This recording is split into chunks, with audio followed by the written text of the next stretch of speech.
This took place on July 16th of 1953.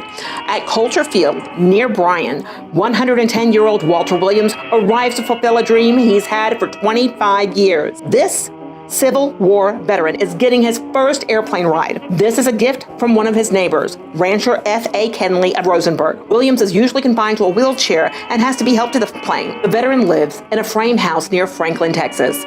He has 19 children, and 12 of them are still living today. No one knows exactly how many descendants he has, but the number is estimated well over 100. His oldest child is 82 years old, while his youngest... This 110-year-old man has a child that is 29 years old. This child was fathered when Williams was 81 years old. Williams' 79-year-old second wife bids her husband goodbye when he left this morning. Her parting words to her husband were, "Now, Walter, don't try to drive that thing." Pilot Henry H. Heel fixes the safety belt for Williams, and the flight is ready to begin. The veteran's wife wanted to go along too, but the doctor said it would be bad for her heart. The flight isn't Williams' first contact with the machine age. He once rode in a submarine below the ocean surface. From the air, William gets his first bird-eye view from the country surrounding his farm. Coming down from his flight, Williams says that flying is much smoother than riding in a car. Walter Washington Williams was born on November 14th of 1842, or he was actually born on November 14th of 1854. He was born in Mississippi. Williams claimed to have served under General John Bell Hood in the Civil War. Since John Salling and all the other claimants were dead, William was celebrated as the last Confederate veteran. When he died in 1959 in Houston, Texas, age reported at the time of his death was